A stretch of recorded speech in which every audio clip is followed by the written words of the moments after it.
Ce programme est financé par les amis et partenaires du ministère de Joyce Meyer. Je pense qu'une bonne chose à faire est d'arrêter de tout compter. Arrêtez de compter combien de temps vous priez et combien de chapitres vous lisez. Soyez simplement guidés par l'esprit et apprenez quelque chose et arrêtez de tout faire par une sorte de numérologie afin de pouvoir vous sentir bien.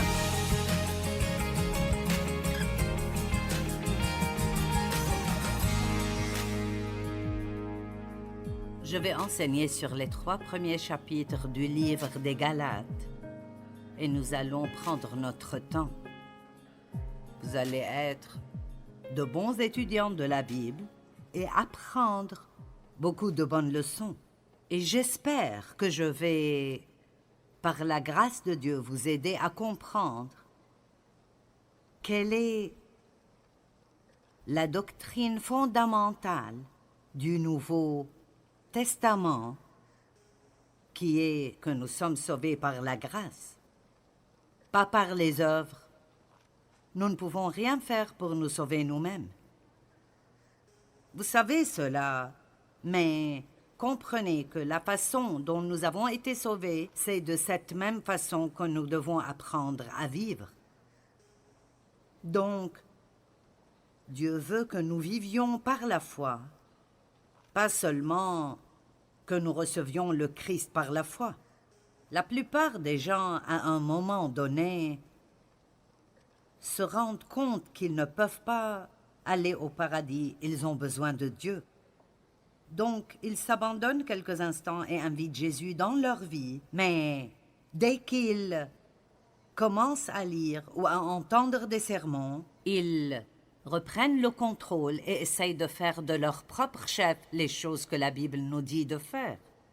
Et nous oublions que nous ne sommes pas seulement sauvés par la grâce, mais nous devons vivre par la grâce et par la foi. Maintenant, Paul a été choisi par Dieu pour apporter la révélation de la grâce à l'Église et il a été qualifié à cause d'une expérience qu'il a vécue. Paul était un persécuteur de l'Église. Il essayait de toutes ses forces de détruire l'Église. Il était là quand Étienne a été lapidé. Il rassemblait volontiers des chrétiens pour les jeter en prison. Et aussi méchant qu'il ait été, il pensait réellement qu'il faisait ce qui était juste parce qu'il était un juif très religieux mais légaliste qui respectait toutes les règles et tous les règlements et il était très fier de lui-même à cause de cela. Mais Dieu l'a rencontré sur un chemin menant à Damas. Il s'est révélé à lui. Il a eu toute une expérience avec Dieu. Sans trop de détails, il est tombé de son cheval, a vu une lumière brillante. Il n'a plus pu voir pendant plusieurs jours et Dieu, par révélation, lui a dit qu'il devait prêcher l'Évangile et que ce serait cet Évangile de grâce. Il n'y a pas de meilleure personne pour prêcher quoi que ce soit que celui qui en a fait l'expérience. Et la grâce est pour ceux qui ne méritent pas la bonté de Dieu. La grâce est la faveur de Dieu, mais pas seulement la faveur de Dieu. Et je veux que nous arrêtions de dire que c'est la faveur imméritée de Dieu, c'est la faveur de Dieu, mais c'est aussi le pouvoir du Saint-Esprit qui est mis à notre disposition pour nous permettre de faire les choses que Dieu nous dit de faire. Nous ne pouvons pas les faire par un effort charnel ou par une volonté personnelle ou une discipline personnelle. Toutes ces choses sont importantes, bonnes et nécessaires, mais Jésus a dit « Sans moi, vous ne pouvez rien faire. » Rien. Imaginez, pensez une minute. Comment serait votre vie si chaque et toute chose que vous faisiez, vous la faisiez par la foi? par la foi. La première prière que tout le monde devrait prier le matin est la prière la plus puissante. À l'aide!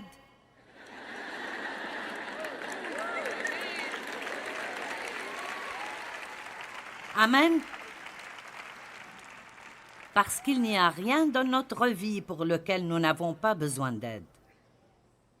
Je veux dire, nous avons besoin d'aide pour tout. Et ainsi, j'ai formé une habitude de passer ma journée à dire « Aide-moi Jésus, aide-moi Jésus, aide-moi ». Vous n'avez même pas besoin de savoir pourquoi vous avez besoin d'aide. Ainsi, Galates parle beaucoup de ce que nous sommes libres de la loi et nous vivons maintenant sous la grâce. Et peut-être que vous devez être un juif de l'Ancien Testament pour bien comprendre cela. Mais Dieu leur a donné des lois qu'ils ne pouvaient pas observer, alors ils sauraient qu'ils avaient besoin d'aide. Je ne peux pas vivre cette vie que tu m'appelles à vivre. Je ne peux pas observer toutes ces lois, parce que sous la loi, si vous les observez toutes sauf une, vous êtes coupable de toutes. Ça devait être tellement frustrant.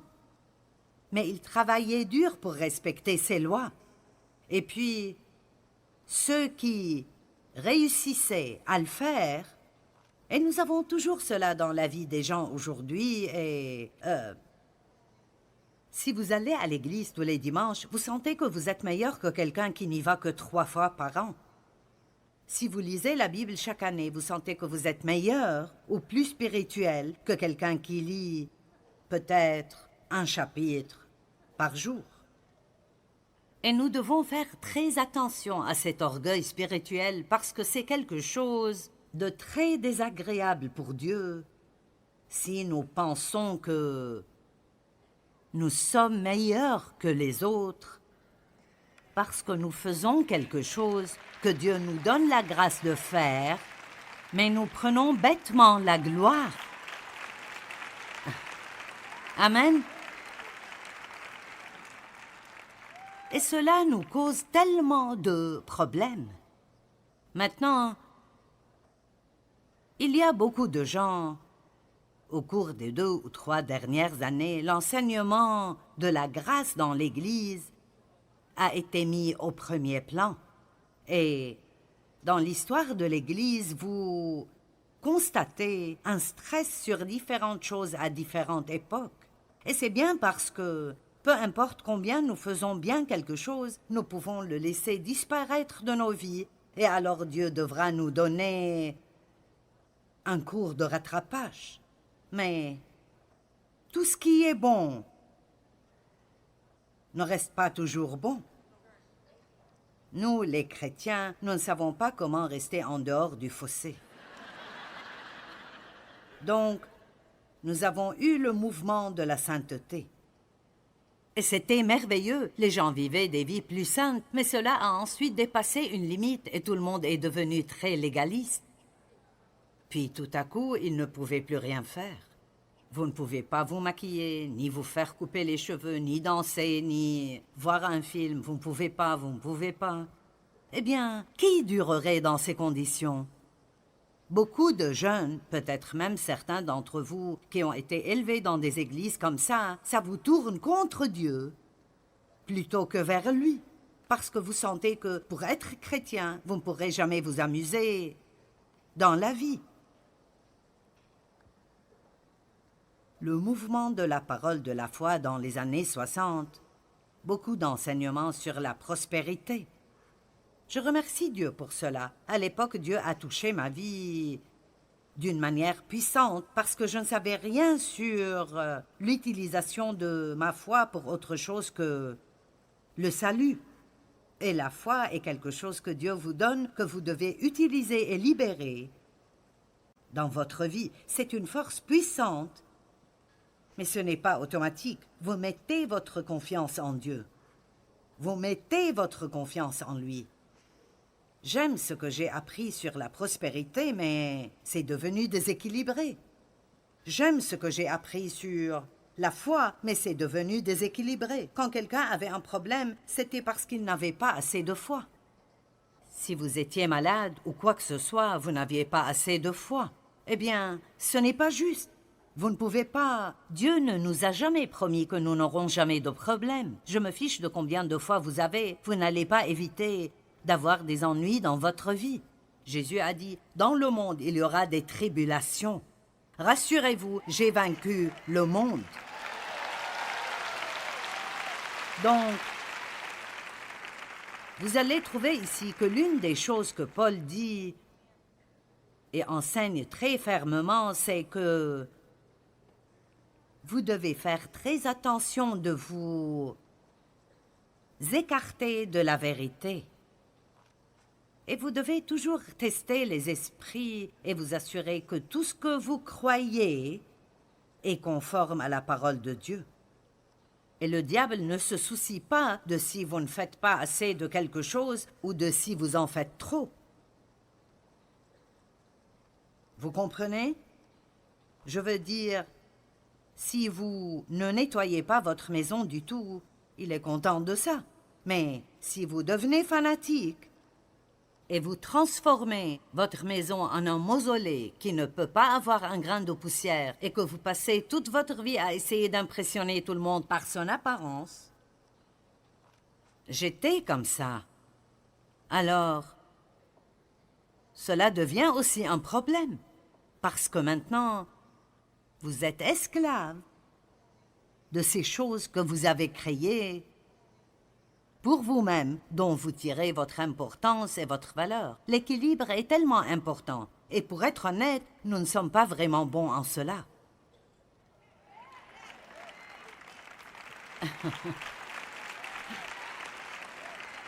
Amen. Bon, je dois commencer à lire ici. Mais je tiens à dire que nous avons été libérés de la loi. Nous avons été libérés de la loi.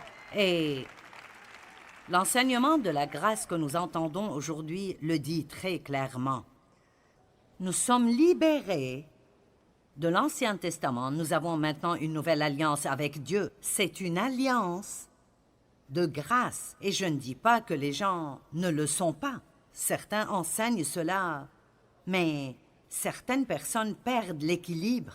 Et la grâce n'est pas une excuse pour vivre une vie bâclée et s'en sortir. Allez maintenant, écoutez-moi. La grâce est le pouvoir de ne pas avoir à vivre dans le péché. Ce n'est pas une excuse pour pécher, et juste une attitude que Dieu va ignorer cela parce qu'il est si gracieux.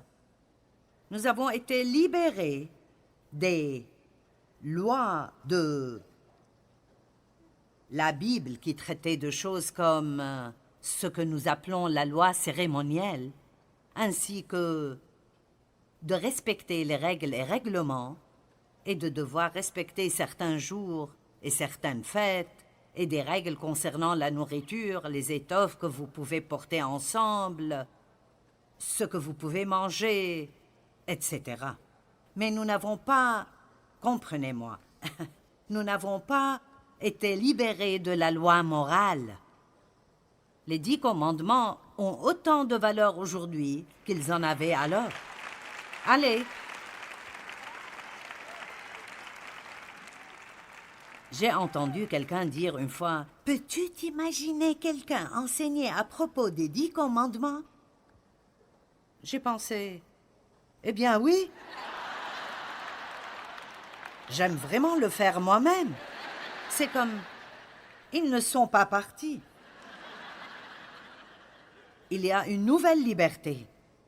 Vous savez, je ne pense pas nécessairement que vous devez prendre chaque dimanche et rester sans rien faire, mais je pense que si vous ne prenez pas votre repos du sabbat, une fois par semaine, vous allez tomber en morceaux. Et je pense que nous devons avoir du temps mis à part pour Dieu, et non pas un jour par semaine. Je ne peux pas passer un jour sans Jésus. Amen. Et donc, la grâce ne nous donne pas une excuse pour ne pas avoir un haut niveau moral dans notre vie. La grâce demande en réalité que nous fassions plus que ce que la loi a fait. Exemple, Jésus a dit, dans les commandements, il est écrit « Tu ne commettras pas d'adultère », mais il a dit « Mais moi, je vous dis que quiconque regarde une femme pour la convoiter a déjà commis un adultère avec elle dans son cœur. » Donc, il ne nous a pas facilité la tâche. Il l'a rendu plus difficile, mais il a dit « Je vous donnerai la grâce de le faire. Je vous donnerai la force de le faire. » Ils essayaient d'être bons en vertu de la loi par leur propre force.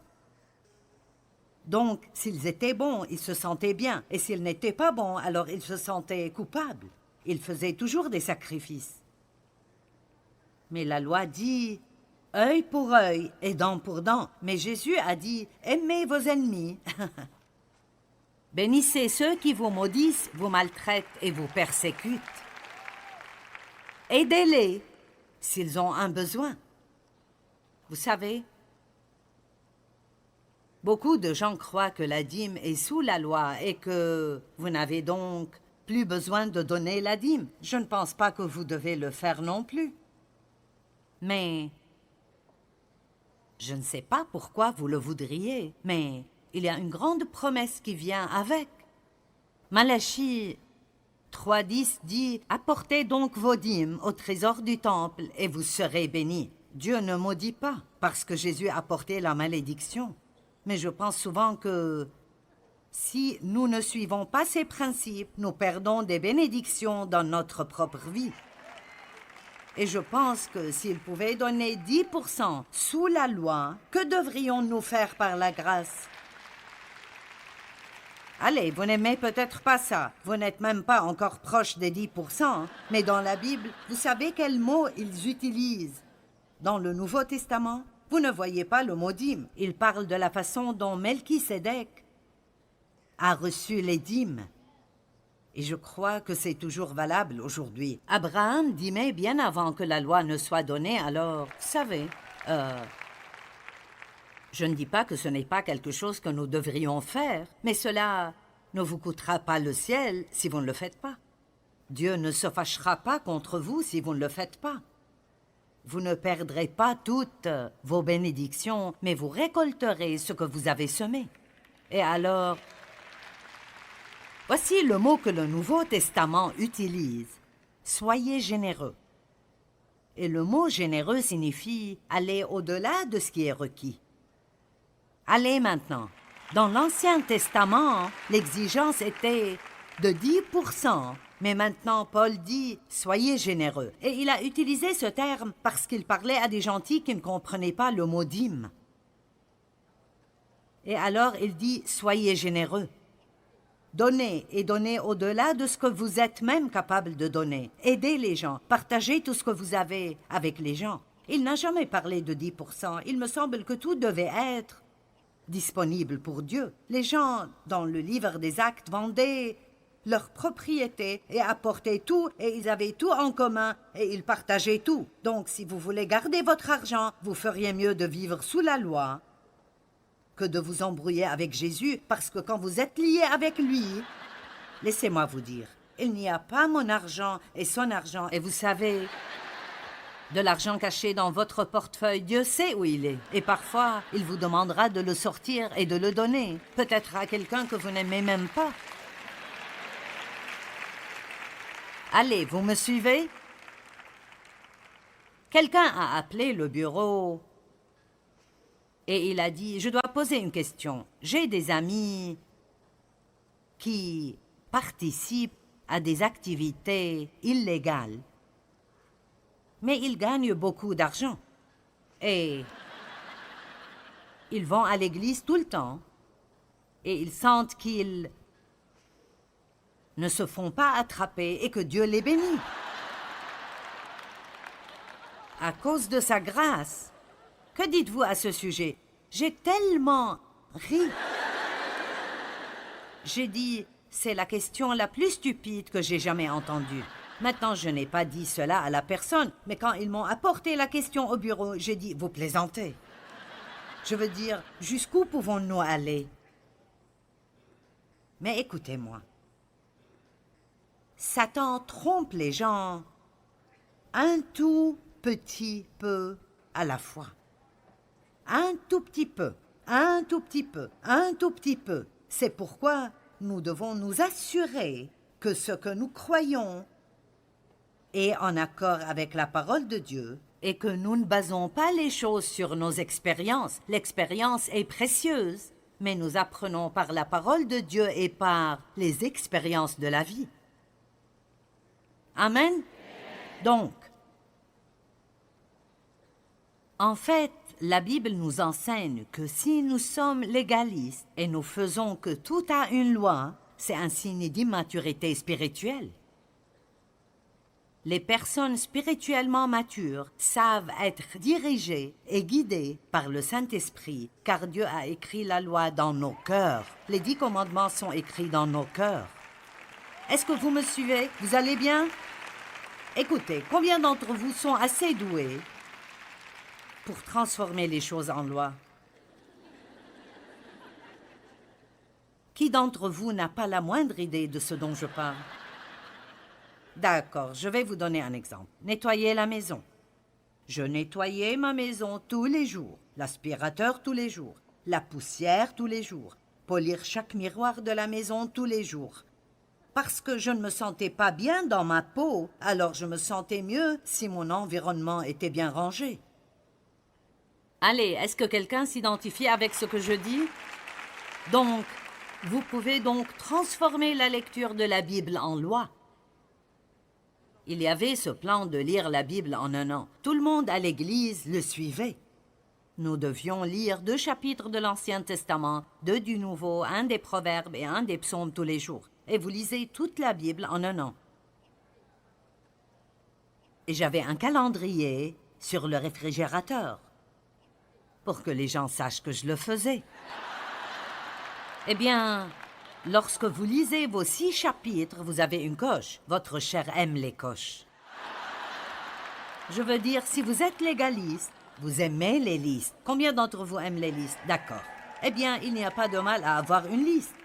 Mais voici ce qui peut être mauvais dans la liste. Si vous ne cochez pas tout ce qui est sur votre liste, et maintenant vous vous sentez condamné ou coupable à cause de cela, ce n'est plus une liste pour vous garder discipliné.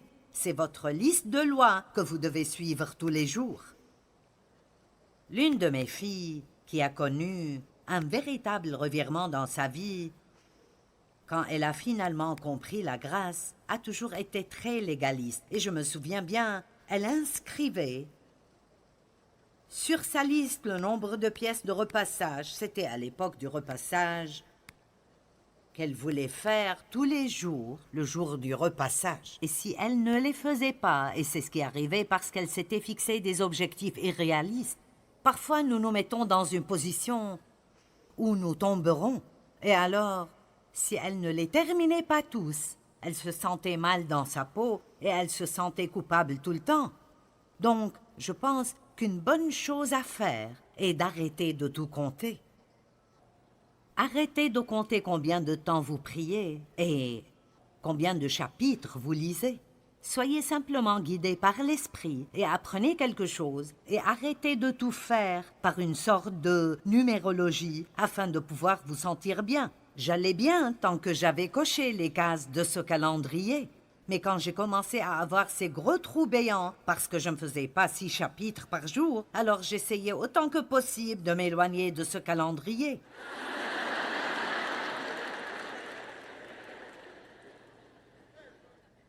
Il y avait beaucoup d'enseignements disant qu'il faut prier 1 heure par jour. « Vous ne pouvez pas veiller 1 heure avec moi ?» a dit Jésus à ses disciples. Donc tout le monde priait 1 heure par jour. Eh bien, j'avais ma montre et je vous dis que c'était exactement 60 minutes. Peu importe si ce que je disais avait un sens ou si ça sortait de mon cœur. Je faisais mon heure. Écoutez-moi, beaucoup d'entre vous sont beaucoup plus légalistes que vous ne le pensez. Et c'est l'une des raisons pour lesquelles vous ne profitez pas de votre vie. Parce que la loi n'apporte pas de joie, elle apporte la mort.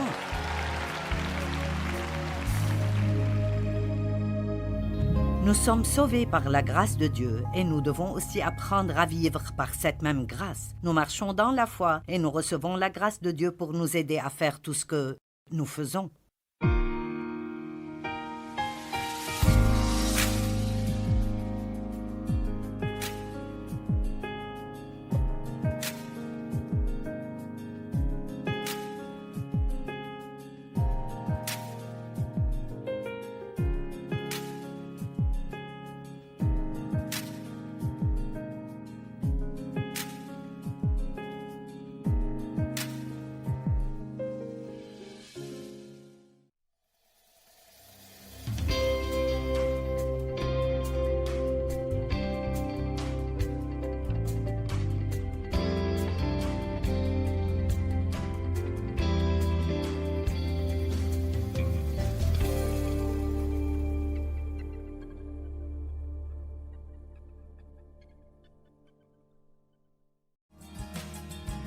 Ce programme est financé par les amis et partenaires du ministère de Joyce Meyer. Si vous ne faites pas ce que vous êtes censé faire dans la vie, vous ne serez pas heureux. Fuir Dieu n'est pas un endroit heureux.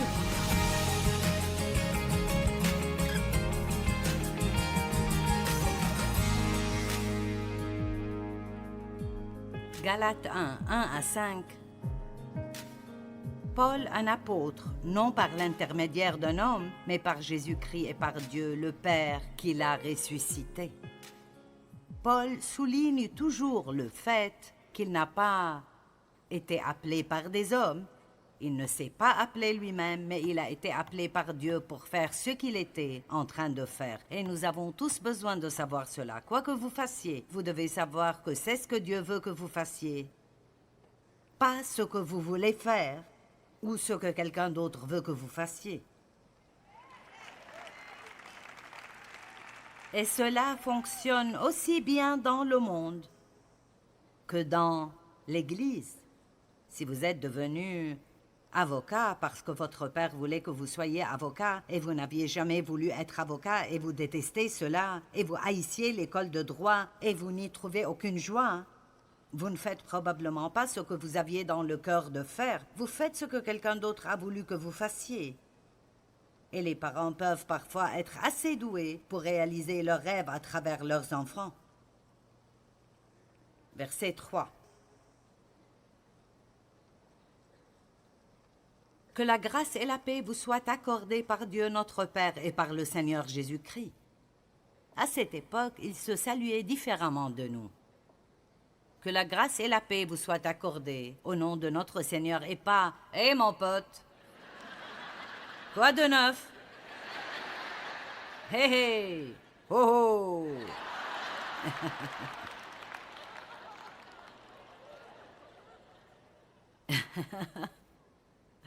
Il disait quelque chose qui avait un sens. Vous savez, je veux dire, certains des messages que je reçois, j'en ai reçu un de mon fils l'autre jour et il contenait de nombreuses abréviations.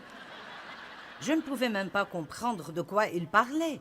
En fait, j'ai dû l'appeler et lui dire « De quoi parles-tu » Il a dit « Oh, ceci est, tu sais, le jargon des médias sociaux. » J'ai dit « Pourrais-tu me parler en anglais? Parce que... »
Je ne comprends pas ça.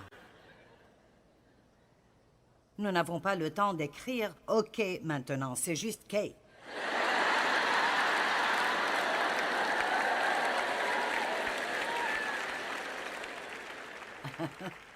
J'ai dit aux gens qui travaillent pour moi, si je vous envoie un texto et vous répondez par « K », le moins que vous puissiez faire est de dire « OK ». Et je pense que nous pouvons aller un peu plus loin que cela. Quoi qu'il en soit, Seigneur, je devrais peut-être prêcher ce truc des Galates ailleurs, je ne vais pas trop bien.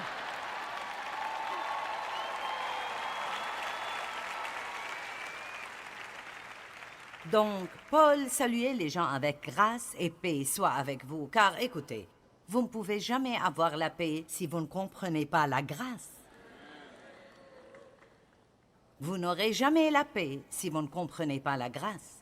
L'autre côté de la grâce, le côté opposé, le mauvais bout est les œuvres de la chair. Maintenant, la Bible nous encourage à travailler, mais à rester en dehors des œuvres. Quelles sont les œuvres de la chair? C'est essayer de faire ce que seul Dieu peut faire. Et j'aime cette tasse de café. Bonjour, c'est Dieu. Je vais gérer tes problèmes aujourd'hui et je n'aurai pas besoin de ton aide. C'est pourquoi je pense qu'avoir l'une de ces tasses serait bénéfique pour vous. Elle vous rappellera que ce qu'il faut faire dans votre vie ne peut être fait que par Dieu. Donc, nous devons faire attention aux œuvres de la chair, car les œuvres de la chair ne produisent qu'une chose seulement, et c'est cela.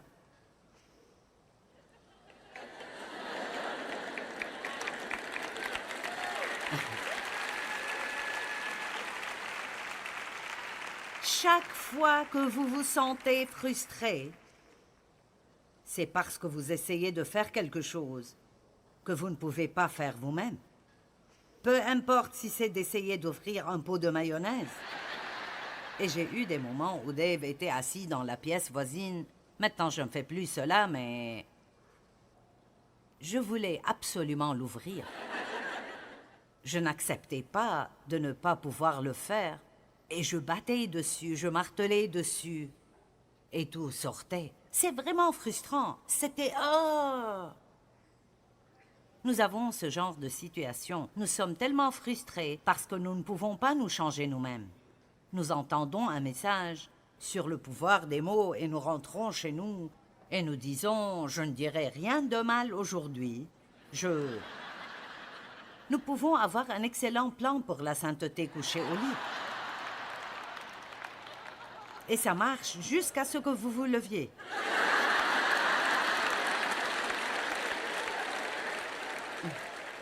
C'est incroyable de voir à quel point je peux être sainte jusqu'à ce que les gens viennent. N'est-ce pas? Et si vous ne comprenez pas la grâce, alors vous ne comprenez pas que nous ne pouvons pas le faire. Dieu doit le faire. Il veut que nous vivions dans la foi et que nous comptions sur lui et que nous lui fassions confiance pour faire en nous ce qu'il faut faire. David a prié, « Oh mon Dieu, veille sur ma bouche pour que je ne pêche point contre toi. » Je le prie tous les matins, parce qu'il n'y a pas moyen pour moi de garder la bouche fermée et ne pas me fourrer dans le pétrin. J'ai besoin d'un miracle toutes les 10 minutes pour faire ça. Amen. La Bible dit, personne ne peut apprivoiser la langue. Et donc, vous savez, aller à l'église peut vous rendre fou si vous ne comprenez pas la grâce, parce que tout ce que vous entendez vous fera vous sentir plus misérable qu'avant que vous veniez, parce qu'à chaque fois, vous découvrez une nouvelle chose qui ne va pas en vous. Et vous ne savez pas comment gérer cette chose, mais vous dites « Oh, je vais essayer. Mon Dieu, je vais essayer. » Et je vous le dis, j'ai essayé presque jusqu'à en mourir. J'ai jeûné jusqu'à peser presque rien. Et j'ai décidé que je voulais vraiment être ce que Dieu voulait que je sois. Et Dieu riait en disant « Fais-moi savoir quand tu auras fini.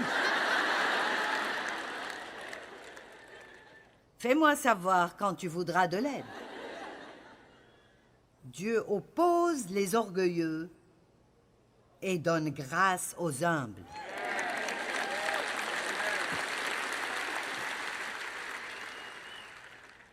Le juste vivra par la foi. Voici l'orgueilleux, son âme s'est enflée. C'est Habacuc 2,4. Elle n'est pas droite en lui, mais le juste vivra par sa foi. Ne faites pas les choses avec une conscience coupable. J'ai entendu ça.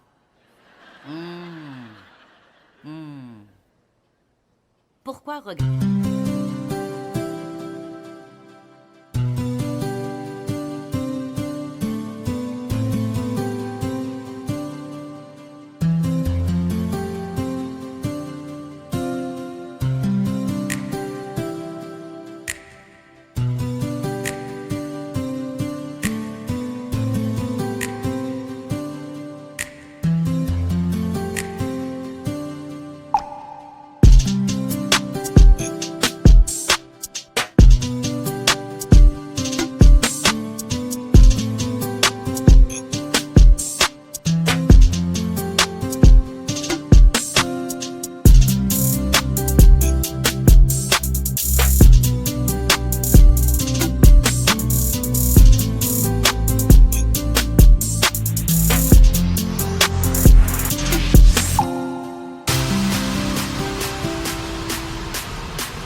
Regardez quelque chose à la télé si vous vous sentez condamné en le regardant.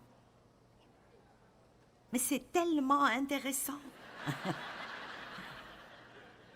Je comprends. Je comprends. Mais très souvent, nous choisissons de faire la mauvaise chose et ensuite nous nous sentons coupables plus tard. Et ça n'en vaut pas la peine. Ça n'en vaut pas la peine. Amen. Hébreux 10, 38. Et mon juste vivra par la foi.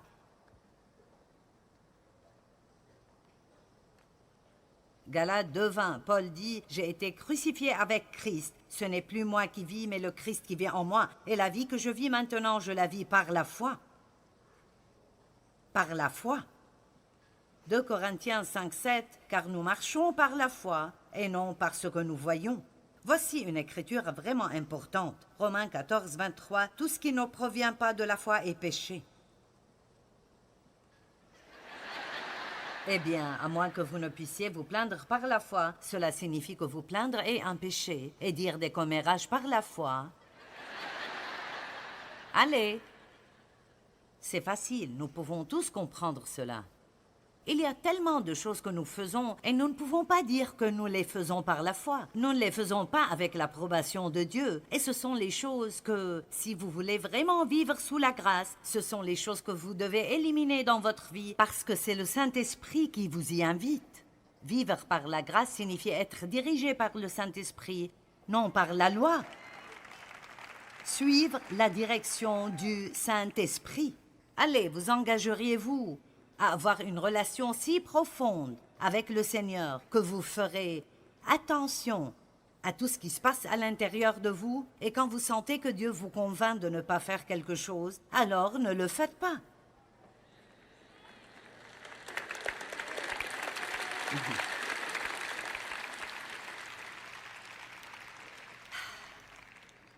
La semaine dernière, une fille m'a posé une question. Elle a nommé un culte. Cette fille est une chrétienne.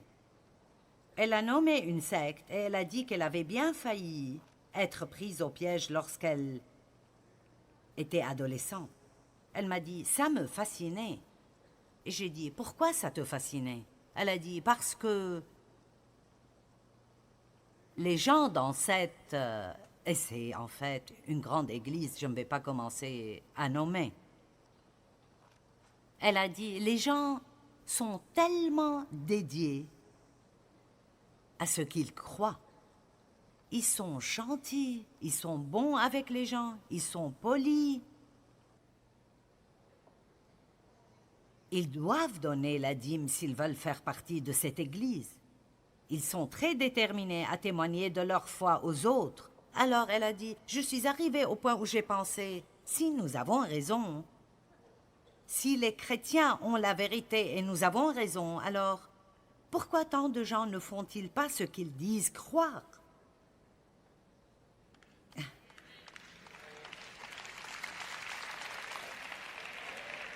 Ceci est très important pour les jours dans lesquels nous vivons.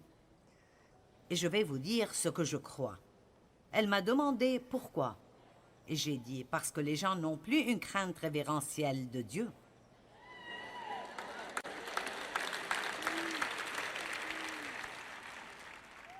On nous apprend à ne pas avoir peur de Dieu.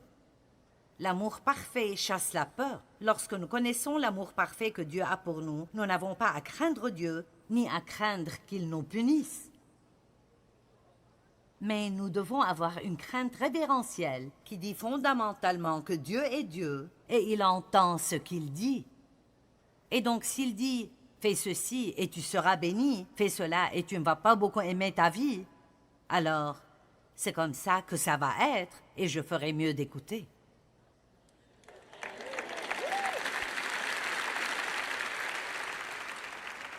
Nous devons faire attention à ne pas abaisser Dieu à un niveau où il est juste notre copain. Il est votre ami, mais il est Dieu. Tout-puissant, souverain, omnipotent, omniscient, omniprésent. Dieu est un feu dévorant. Amen. Et nous sommes sauvés par la grâce. Mais Philippiens 2 dit, « Ainsi, travaillez à votre salut avec crainte et tremblement, non seulement comme en ma présence, mais bien plus encore, maintenant que je suis absent. » Qu'est-ce que cela signifie de travailler sur son propre salut? Ça signifie que le salut est un cadeau et qu'il vient à vous dans votre esprit. Votre esprit est sanctifié, vous êtes justifié en Dieu. Rien dans votre esprit ne pourrait être meilleur qu'il l'est. C'est pourquoi nous pouvons dire « Je suis la justice de Dieu en Christ, je suis saint, je suis sanctifié » parce que vous êtes...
choses dans votre esprit.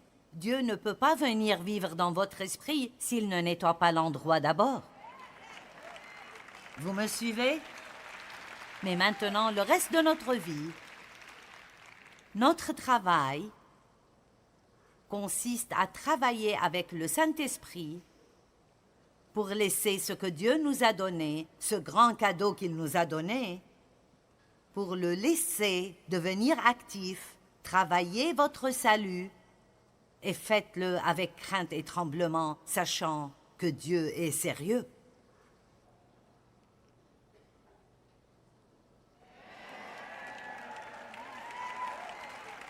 Eh bien, peut-être que c'est plus nécessaire même que je le pensais. Quand était la dernière fois que vous avez entendu un bon sermon sur la crainte révérentielle de Dieu? Je ne vois aucune main levée. Et Proverbe 1 dit que la connaissance commence par la crainte de l'Éternel. Pas avoir peur de Dieu, je n'ai pas peur qu'il me fasse du mal. Si je fais quelque chose de mal, je n'ai pas peur d'aller en enfer. Je n'ai pas peur que Dieu me punisse. Mais je crois que les promesses de Dieu ont quand même des conditions. Et je crois que je récolterai ce que je sème. C'est une loi biblique. Alors, oui, j'ai vraiment peur de ne pas faire ce que Dieu me dit de faire. Parce que je ne veux pas rater la meilleure vie qu'il a pour moi. Je n'ai pas peur qu'il me fasse du mal, mais j'ai bien peur de manquer son meilleur pour moi. Le meilleur exemple pratique que je connaisse est que lorsque nos enfants grandissaient, si Dave disait « Vous êtes punis 2 semaines », ils étaient punis 2 semaines. Si je le disais,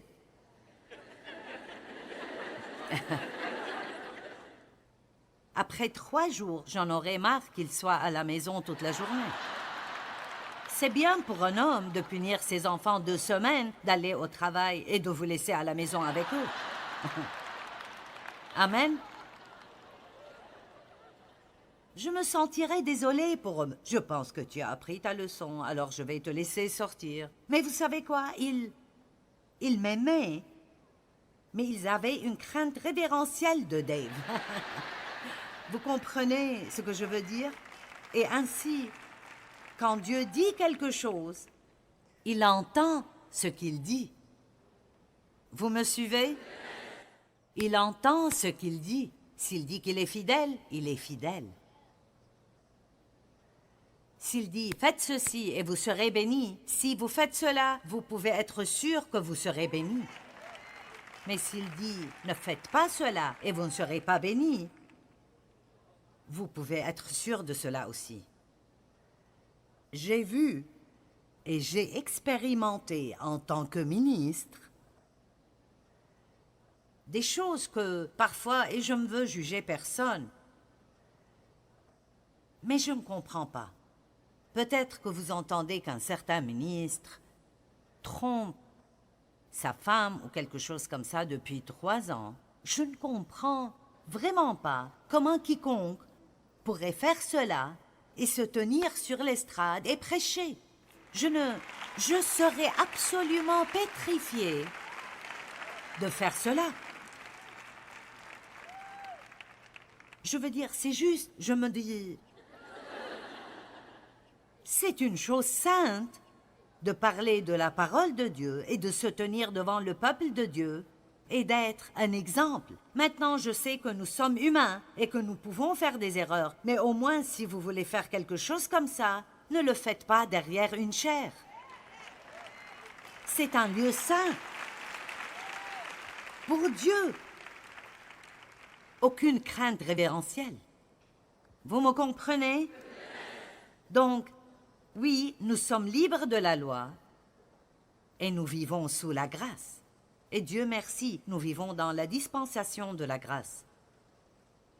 J'aime la grâce, j'aime la miséricorde de Dieu. J'aime savoir que mes péchés sont pardonnés et que Dieu ne m'abandonnera jamais. Mais j'aime aussi assez Dieu pour passer chaque instant de ma vie à essayer de faire ce que je crois qu'il veut que je fasse. Attendez, pas parce que j'ai peur qu'il se fâche contre moi. Dieu ne veut pas que nous essayions de faire ce qui est juste pour qu'il nous aime. Il veut que nous l'aimions tellement parce qu'il nous aime que nous voudrions faire ce qui est juste. Et donc, nous travaillons pour faire ce qui est juste à cause de cela. L'une des choses les plus importantes du premier chapitre de Galates se trouve au verset 10. Galates 1:10, Paul dit:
Maintenant, est-ce la faveur des hommes que je désire?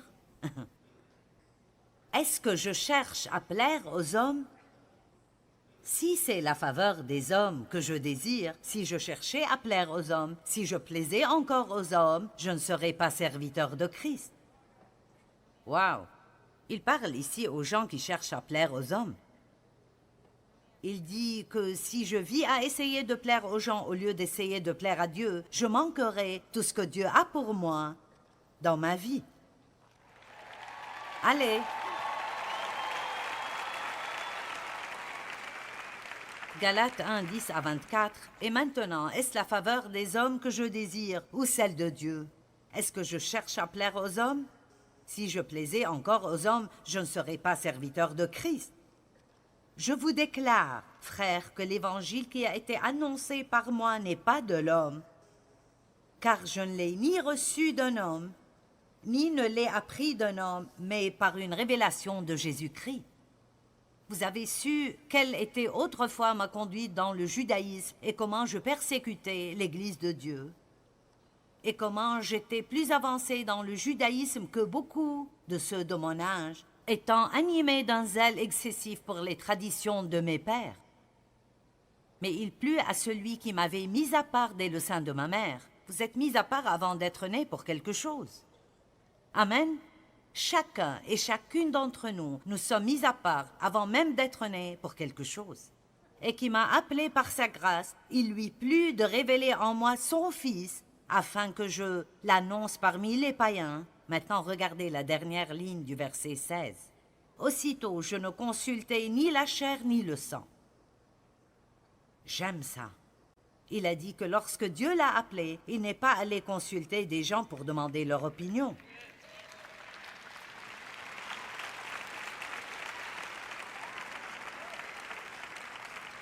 Je peux vous dire, quand Dieu m'a appelé, je ne connaissais personne qui m'a encouragé. Même Dave n'aimait pas cela les premières semaines. Parce qu'il ne comprenait pas pourquoi il m'a appelé et pas lui. Mais c'est un homme intelligent. Il a compris avant longtemps. Dieu a dit, je l'ai appelé. Et si tu fais ce que je veux que tu fasses, tu seras heureux. Tu la laisses faire ce que je veux qu'elle fasse, elle sera heureuse.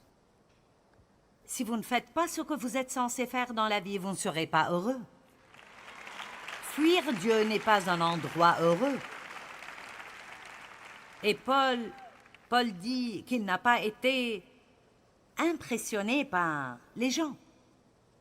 Il n'avait pas besoin de passer du temps avec les personnes importantes pour être à l'aise. Il savait déjà qui il était. Donc, si quelqu'un n'aimait pas ce qu'il faisait, cela ne le dérangeait pas beaucoup. Maintenant, la Bible dit que nous devrions vivre pour plaire à notre prochain et non pour nous-mêmes. Vous dites, attends, ne plaisez pas aux gens, plaisez aux gens. Lequel veux-tu que nous fassions, Joyce? Le fait est que nous vivons pour plaire aux gens, mais si plaire aux gens signifie que je ne peux pas plaire à Dieu... D'accord, je vais donner un petit exemple, 1 minute, et on verra ce qui se passe. Une femme est mariée à un homme non sauvé. Il refuse de la laisser aller à l'église. Que devrait-elle faire? Aller quand même. Vous dites pourquoi? Parce que c'est quelque chose que Dieu lui a demandé de faire. La femme de Smith Wigglesworth l'a fait. C'était un grand prédicateur, un grand homme de la foi. Eh bien, plus tard, il l'était. Mais il a dit à sa femme qu'elle ne pouvait pas aller à l'église, et elle y allait. Et chaque fois qu'elle rentrait, il la laissait dehors, et elle dormait sur le porche arrière. Et puis le matin, quand il la laissait entrer... « Bonjour, Smithy !» Et elle lui préparait le petit déjeuner et restait si gentil. Il a fini par être sauvé et devenir un prédicateur fantastique. Laissez-moi vous dire quelque chose. Quand quelqu'un vous dit de ne pas lire votre Bible, de ne pas aller à l'église, vous savez, toutes ces choses-là, ils ne vont même pas vous respecter si vous ne faites pas ce que vous savez être juste. En fait, il y a quelque chose en eux qui veut que vous leur résistiez. Et ils vont se mettre en colère au début. Mais si vous restez ferme, cela pourrait être la chose qui changerait leur vie. Amen. Nous sommes sauvés par la grâce de Dieu et nous devons aussi apprendre à vivre par cette même grâce. Nous marchons dans la foi et nous recevons la grâce de Dieu pour nous aider à faire tout ce que nous faisons.